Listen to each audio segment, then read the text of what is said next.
매주 시간 웨스트민스터 소요리 문답으로 함께하고 있습니다. 목포 세안교회 전희문 목사님 나오셨습니다. 목사님 안녕하세요. 안녕하세요. 네, 반갑습니다. 예. 지난 시간에 10계명, 제1계명을 살펴봤었는데요. 예. 하나님께서 요구하신 것, 또 1계명에서 금하시는 것에 대해서 알아봤어요. 예. 다시 한번 요약해 주시고 넘어가겠습니다. 예, 10계명 제1계명이 너는 나 외에 다른 신들을 내게 있게 말지니라 하는 것이거든요. 네. 이건 예배의 대상에 대한 말씀입니다. 네. 예배의 대상인데 제1계명이 무엇이냐? 나 외에 다른 신들을 내게 있게 말라. 그러면 제1계명이 요구하는 것은 무엇이냐? 하나님만 알고 하나님을 인정하고 하나님만 경배해라. 네. 반대로 제47문 제1계명에서 금하는 것이 무엇이냐? 하나님께 드릴 영광을 우상에게 드리지 마라. 우상 섬기지 말라. 우상 숭배하지 마라. 네. 그 다음에 이제 48문에서 제1계명에서 중요한 단어가 나 외라는 말인데 네. 나 외라는 말이 우리에게 특별히 가르치는 것은 무엇인가? 하나님만이 존재하시고 하나님만이 보시고 아신다.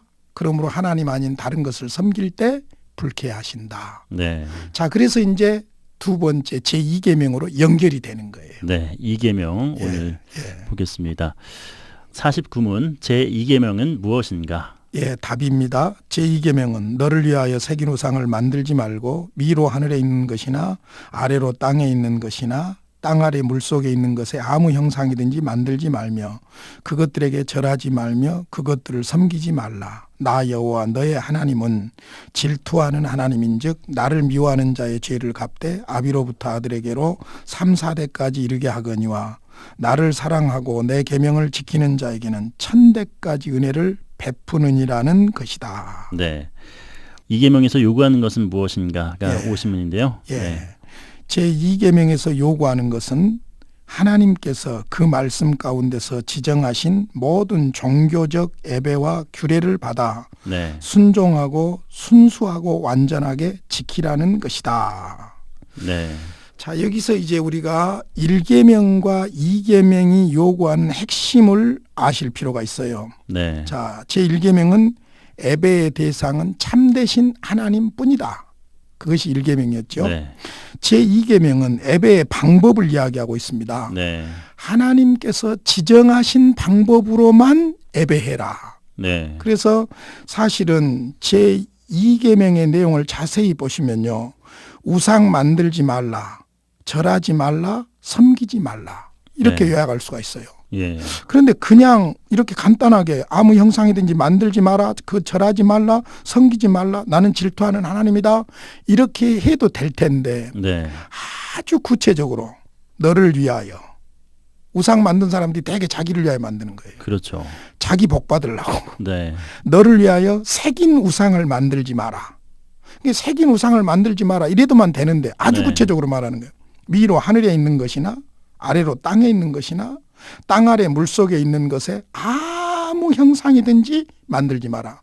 우리 눈으로 보이는 것, 그 어떤 것도 상상으로라도 네. 우상은 절대로 형상은 만들어서는 안 된다. 그리고는 그것에게 절하면 안 된다. 섬기면 안 된다. 근데 굉장히 중요한 말씀을 하시는데 나는 질투하는 하나님이다. 네. 내 열심 특심은 질투하는 하나님이기 때문에 우상 숭배하는 자들을 싫어한다는 거예요. 예. 그것이 이제 제2계명의 핵심이죠. 그러다 보니까 제2계명에서 요구하는 것이 무엇이냐면은 하나님께서 그 말씀 가운데서 지정하신, 이게 중요해요. 말씀 가운데서 지정하신 모든 종교적 예배와 규례를 받아서 순종하고 순수하게 완전하게 지키라는 것이다. 네. 자, 그럼 여기서 하나님께서 예배의 방법을 지정하셨다는 것은 무엇을 말하냐면 하나님께서 지정하신 예배의 방법과 수단은 그의 말씀 속에 지정한 거예요. 네. 말씀을 통해서 지정하신 규례라고 볼 수 있죠. 자, 그러면 하나님을 예배하는 방법들을 말씀으로 들어가 보면은 여러 가지로 말씀해 주고 있어요. 네. 우리가 지금 드리고 있는 예배의 방법들이죠. 예. 그러니까 우리가 예배의 모든 순서들 이런 것들이 바로 이 하나님의 말씀에서 말씀하신 예배의 방법이죠.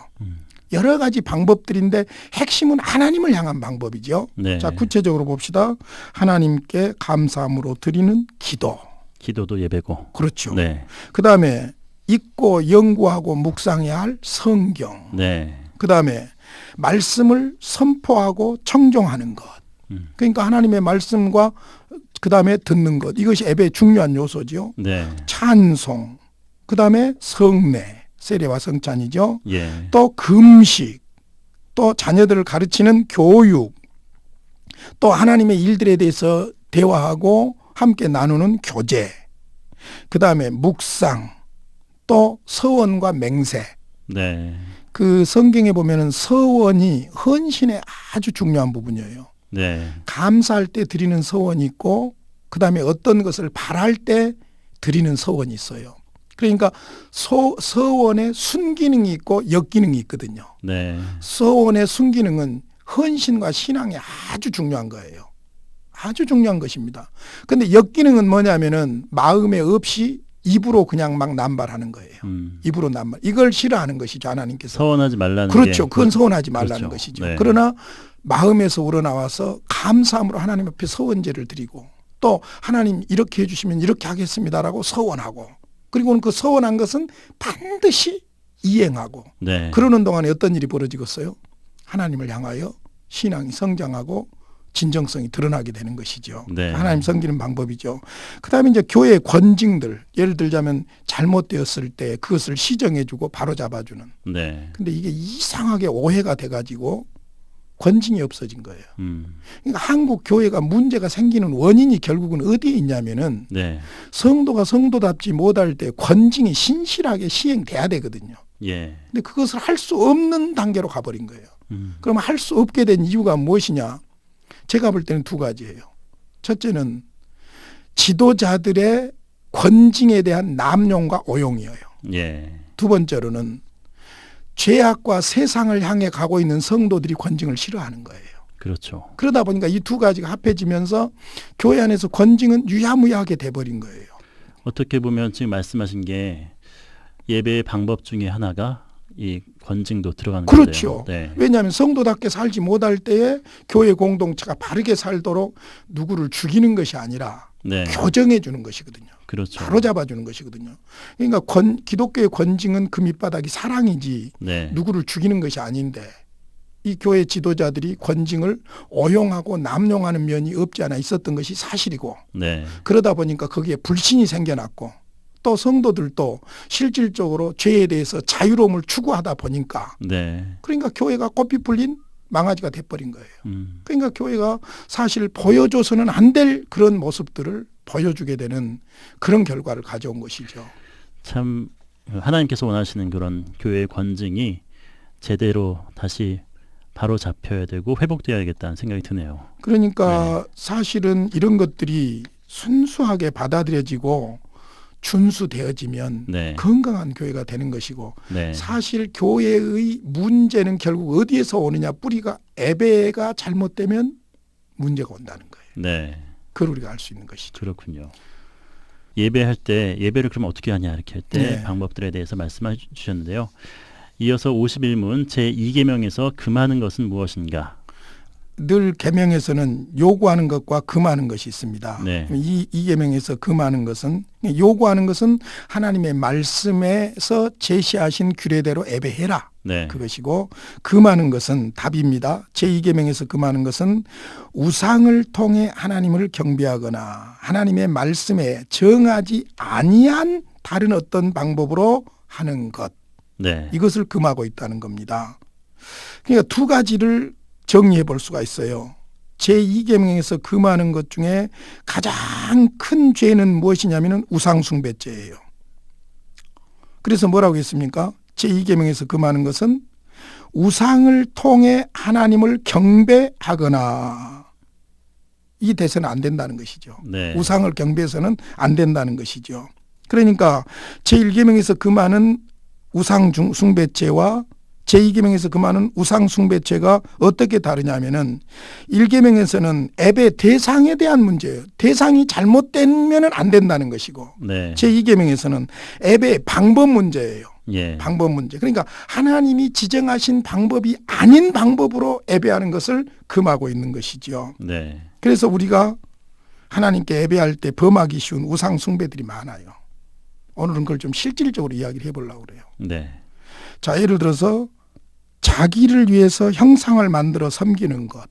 이제 십계명에서 구체적으로 말하는 대로 하늘이든지 땅이든지 물속이든지 말입니다. 그 다음에 마음속에 품은 육신적인 욕심이나 그로 인한 어떤 상상물들, 예. 이것도 우상이에요. 그 다음에 왜 예배의 도움을 위해서 형상을 우리가 사용하지 말아야 하냐면은 하나님이 그것을 절대적으로 금하고 있기 때문이고 순수한 헌신에 방해가 되기 때문이에요. 네. 그러니까 우리가 동방교회와 서방교회로 나눠지게 된 것이 그림을 성당 안에 그 예배당 안에 사용하느냐 사용하지 않느냐 이런 문제였거든요. 그러면 예를 들어 보세요. 사람이라는 것은 그냥 생각하는 것보다는 시각적으로 나타나면 훨씬 효과가 있겠지요. 그렇죠. 그러다 보니까 어떤 그림을 그리기 시작하고 그림을 붙이기 시작했는데 그것이 나중에는 그 그림을 통해서든지 어떤 모양을 통해서 하나님께로 가면 좋은데 거기 멈추는 거예요. 네. 그리고 거기에다 절을 하는 거예요. 이게 문제가 되는 것이죠. 네. 제가 전에도 말씀드렸지만은 잘 생각해 보세요. 예수님의 그 사진 하나도 진짜가 없습니다. 그런데 네. 그거 집에다 딱 붙여놓았다고 생각해 봅시다. 우리가 좋은 마음으로 네. 예수님만 생각하려고 밥 먹을 때도 잠잘 때도 집안에서도 예수님만 생각하겠다고 예수님 사진을 걸어놨는데 자 기도하면은 엉덩이를 예수님 쪽으로 돌리겠습니까? 머리를 예수님 쪽으로 돌리겠습니까? 머리를 돌리고 싶죠. 머리를 돌리죠. 그게 이제 우상이 돼버리는 거예요. 그렇게 해서 네. 되어가는 거예요. 그러니까 어떤 형상이든지 만들어서는 안 된다는 것은 절대적으로 하나님이 금하고 계시기 때문이고 하나님만을 향한 순수한 헌신에 방해가 될 수도 있다는 거예요. 네. 그래서 우리 교단 같은 경우는 강대상 앞에 나무로 된 십자가도 걸지 말자 총회가 결의한 이유가 있어요. 네. 나무로 된 십자가 구원을 주는 건 아니거든요. 또 좋은 의미에서는 그 십자가를 바라보면서 주님을 생각하자는 것인데 그게 주님께로 가는 게 아니고 자칫 잘못하면 그게 십자가가 그 나무가 우상이 돼버린단 말입니다. 네. 로마 캐토릭이 우상 숭배로 흘러가 버린 이유가 바로 거기에 있어요. 사실은. 인간이라는 것이 그런 존재입니다. 네. 그러니까 하나님은 인간을 너무나도 잘 아시기 때문에 어떤 형상이든지 만들지 말라는 겁니다. 자, 그래서 이번 기회를 통해서 말씀드리는 것은 우리 그리스도인들이 건강한 그리스도인들이라면은 교회 안이 됐든 집안이 됐든 예수님 사진이라는 영정 같은 걸 붙이지 않는 것이 예배를 바르게 드리는 거예요. 네. 지금은 저희 집에 붙어 있지 않지만 예전에 있었던 그 사진 네. 기억이 납니다. 진짜는 하나도 없습니다. 네, 진짜는 하나도 머리에. 없고 네. 오히려 그것으로 우리는 주님을 더 약화시키는 거예요. 네. 주님의 모습이나 어떤 상상, 더 이상의 상상을 막고 있는 거예요. 그러니까 절대로 우리가 뭐 초신자들에게는 좀 도움이 될 수도 있고 그러겠지만은 그게 아니고 보이는 것에 의지하게 하면 안 돼요. 네. 신앙은 하나님은 어차피 보이지 않는 분인데 보이는 것보다 더 확실하게 존재하시는 분. 그분을 모시는 것이고 우리의 마음에 진심으로 모시는 것이지 머리에다 이고 다니는 것도 아니고 네. 손에다 잡고 다니는 것도 아니고 발로 차고 다니는 것도 아니고 그러잖아요. 그러니까 인격의 중심인 마음이 바로 주님을 모신 종교의 자소가 되는 것이죠. 옛날에 사용하던 예. 섬기던 우상을 박물관에서 본 적이 있는데요. 예. 저는 항상 크고 아주 웅장하게 만들 줄 알았는데 손에 쥐고 다닐 수 있을 정도로 작게 만들기도 하고 하더라고요. 항상 보호하는 신으로 생각하기 때문에. 네. 제가 옛날에 시골에서 이렇게 목회하고 할 때 전도사 이런 시절에 보면 그 조상단지라는 게 있어요. 네. 집집마다 있었죠. 그 별것도 아니에요. 들여다보면 쌀 좀 있고 예. 뭐 저고리 정도 있고 그러거든요. 근데 처음 교회 나오신 분들이 그걸 없애지 못하는 거예요. 그 이제 제가 가서 예배 드리고 가지고 오는데 어떤 경우는 그 단지가 그 항아리가 예쁘게 생겼으면 집에 가지고 와서 고추장 단지로 쓰기도 하고 예. 어떤 것은 입구가 못생겼으면 오다가 골짜기에다 깨뜨리고 버리고 오기도 하고 네. 이제 이랬는데 우리가 웃기는 거예요. 그런 것을 신이라고 섬기고 이렇게 하면서 속았던 것이죠. 그동안. 그렇죠. 예. 이제 그 많은 것에서 네. 두 가지를 이야기하고 있는데 가장 큰 죄는 우상숭배죄라는 것을 지금 말씀드렸고요. 네. 두 번째가 미신이에요. 미신. 미신. 예. 네. 그래서 뭐라고 했습니까? 하나님의 말씀에 정하지 아니한 다른 어떤 방법. 이게 미신이에요. 네. 그러니까 자기 식대로 섬기는 것이죠.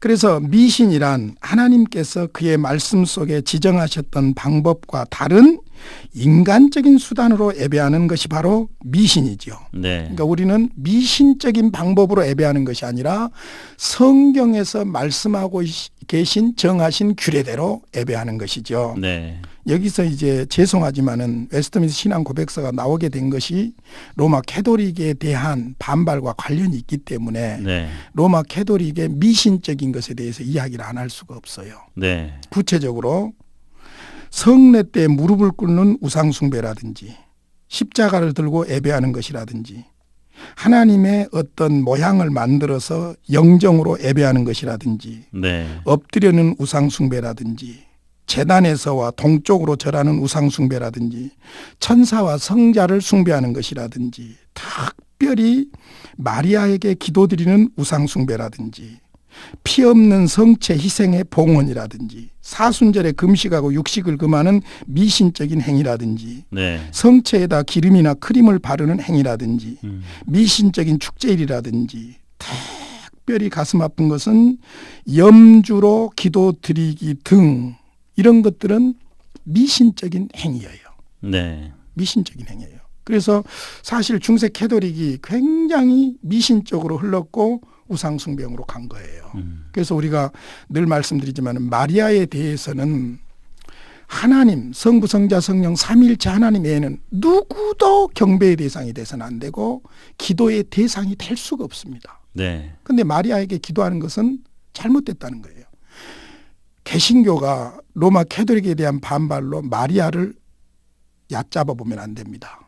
마리아는 대단한 신앙의 위인이에요. 네. 우리가 존경하고 딸을 모범이에요. 어떤 면에서는. 그러나 마리아는 사람이에요. 경배의 대상이 아니에요. 그러니까 어느 누구도 인간은 경배의 대상이 되면 안 됩니다. 네. 이단의 교주들이 지옥 아랫목 짓을 하고 있는 것이 바로 그거예요. 자기들이 경배의 대상이 되는 거예요. 이단이 아니라 할지라도 교회 안에서 자기가 하나님과 같은 위치에서 어떤 존경을 받으려고 하는 교만한 생각을 갖고 있다면 이단하고 똑같은 거예요. 그런 거죠. 예. 목사님이든 장로님이든 그렇죠. 뭐 집사님이든 철저하게 우리는 하나님, 성부, 성자, 성령 삼일체 하나님만을 예배하는 이것이 바로 제2계명의 정신이에요. 네. 예. 다른 것, 우상 숭배나 미신, 하나님이 정하지 않는, 말씀에서 정하지 않는 방법들을 자꾸 우리가 이러면 좋겠다, 이러면 신통하겠다, 이런 식으로 우리가 만들어내면 안 된다는 거예요. 네. 우리가 기준이 아니라 하나님이 자기 계신 성경에서 규정하는 방법대로 예배하는 것, 그것이 이계명에서 강조하고 있는 것이죠. 네. 52문입니다. 제2계명에 부과된 논증들은 무엇인가? 예, 이 논증들이 참 중요합니다. 제2계명을 요약해 주고 있다고 볼 수 있죠. 네. 답입니다. 제2계명에 부과된 논증들은 하나님이 우리 주권자가 되시며 우리의 소유주가 되시며 그에게만 경배하기를 바라시는 것입니다. 자, 정리해 보겠습니다.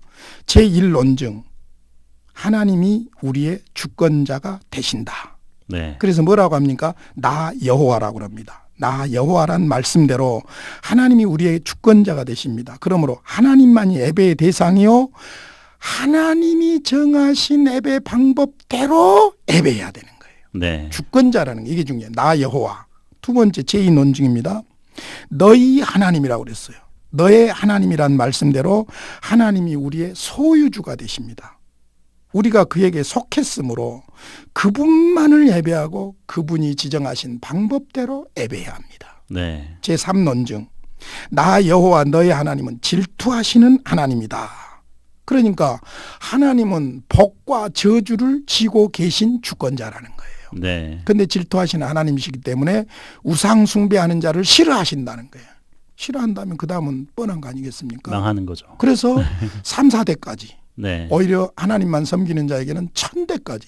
1000대는 무한량이죠. 네. 하나님만 섬기면 1000대까지 무한량으로 복을 주신다. 그래서 사실 52문은 이계명의 마지막 결론이라고도 볼 수 있는데 부과된 논증을 통해서 하나님은 주권자이시다, 소유주이시다, 질투하시는 하나님이다. 그러므로 하나님만을 예배해야 되고 하나님이 규정하신 방법대로 예배해야 된다. 우상이나 미신은 안 된다. 네. 이게 이계명입니다. 그렇군요.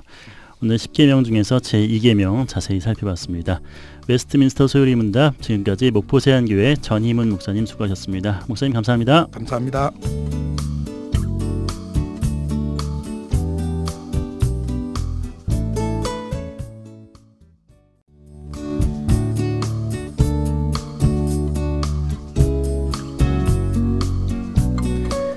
네, 매주 시간 웨스트민스터 소요리 문답을 함께하고 있습니다.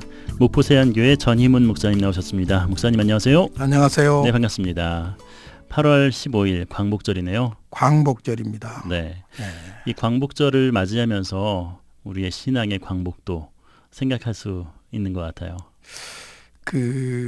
우리가 인권, 빼앗겼던 인권을 찾고 나라를 찾고 네. 모든 것을 찾는 것 참 중요하지만은 네, 가장 중요한 것은 어둠의 권세에서, 그렇죠. 죄에서 해방되는 것. 네, 이게 가장 우선돼야 될 부분이죠. 네, 광복절은 왔건만 아직도 죄에서 강복을 받지 못한, 해방되지 못한 인생들이 너무 많죠. 네, 죄에서 광복을 해야겠습니다. 정말 흑암 같은 어두컴컴한 그런 시대라고 일제 시대를 이야기하는데, 그때 당시에도 억지로 신사참배를 해야 되고 예. 천황을 막 섬기는 그런 일들이 자행이 됐었잖아요. 다시는 이 땅에 그런 불행한 일이 없도록 네. 우리가 사실 교회들이 건강한 교회로 정신 차리고 살아야 돼요. 네, 우리 교회도 역사를 정리하면서 보니까 박연세 목사님 같은 분이 신사참배를 반대하셨다가 툭 되셔가지고 네, 대구 형무소에서 순교를 당하셨더라고요. 예, 나는 이 시대의 목사로서 참 그 시대에 있지 않는 것에 대해서 감사하고, 그 시대에 그렇게 말씀 중심으로 신앙의 정절을 지켜주신 분들이 있으므로 네, 오늘 우리가 있다는 사실을 생각하면 너무너무 감사해요. 감사하죠. 예. 사실 지금 신앙생활하고 있는 우리들이 너무 고난으로부터 멀기 때문에 문제가 있지 않는가, 그런 네. 생각도 들고, 그래서 저는 가끔 이런 혼자 개인 생각을 해봐요. 너 맞고 잘할래? 안 맞고 잘할래? 예. 나 안 맞고 잘하려니까 잘 좀 봐주십시오 하는 식으로 네, 그 백여우 같은 기질이 있어서 맞아야만 잘하려고 하지 말고, 네, 오히려 우리가 평안할 때 다 말 잘 듣는 자식처럼 네, 겸손하게 하나님을 의지하고 순종하고 하는 그런 삶을 살았으면 참 좋겠다. 지혜로운 거죠. 근데 이상하더라고. 평안할 때는 꼭 그렇게 안 해. 네, 그래서 꼭 보면 하나님이 채찍이 필요한 것 같아요. 네. 예. 혹시 고난 가운데 있는 분들 빨리 그 고난 졸업하시기 원하시면 주님을 더욱더 바라봤으면 좋겠습니다. 네.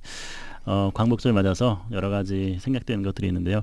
정말 참 신앙의 선배들이 있었기 때문에 지금 우리가 있다는 말씀하셨는데, 이런 시대에 또 하나님을 자유롭게 찬양할 수 있는 이 땅에서 우리가 정말 기쁘고 감사한 마음으로 주님께 더욱더 가까이 나갔으면 좋겠다는 바람 가집니다. 소요리 문답 지난 시간에 52문까지 살펴봤는데요. 다시 한번 복습하고 넘어가겠습니다. 예. 사실 49문에서 52문까지가 제2계명인데 네, 제2계명은 간단하게 말하자면 우상을 만들지 말고 섬기지 마라. 네, 하나님은 우상 숭배하면 질투한다. 네, 그다음에 이제 제2계명이 요구하는 것은 말씀이 정한 방법대로 예배해라. 네, 반대로 금하신 것은 하나님이 정하지 않는 방법으로 예배하지 말아라. 우상 숭배나 미신, 네, 이게 예배 방법이 아니다. 그리고 제2계명에서 부과된 논증들은 하나님이 주권자다. 하나님만이 소유주다. 하나님은 질투하시는 분이다. 그러므로 하나님만을 예배하고 하나님이 정하신 방법대로 예배해라. 그래서 사실 제2계명은 예배의 방법이 되었습니다. 네, 근데 오늘 이제 제3계명은 예배의 태도에 대해서 공부를 하게 됩니다. 예배의 태도. 예. 네, 정말 1, 2, 3계명이 다 이어지면서 중요한 부분들을 짚고 계시는데요. 53문 제가 읽겠습니다. 제3계명은 무엇인가? 답입니다. 제3계명은 너는 너의 하나님 여호와의 이름을 망령되 일컫지 말라. 나 여호와는 나의 이름을 망령되 일컫는 자를 죄 없다 하지 아니하리라 이다. 네. 54문인데요. 예. 제3계명에서 요구하는 것은 무엇인가? 답입니다. 제3계명에서 요구하는 것은 하나님의 이름과 칭호와 속성과 규례와 말씀과 사역을 거룩하게 그리고 존경심을 가지고 사용하라는 것이다. 네. 자, 여기서 제3계명에 너는 너의 하나님, 참 의미 있어요. 너의 하나님 여호와의 이름을 망령되 일컫지 말라 그랬어요. 네. 망령되이라는 말을 사전적으로 보면은 언행이 이치에 맞지 않고 허황하거나 주책 없는 것 그렇게 나와 있거든요. 네.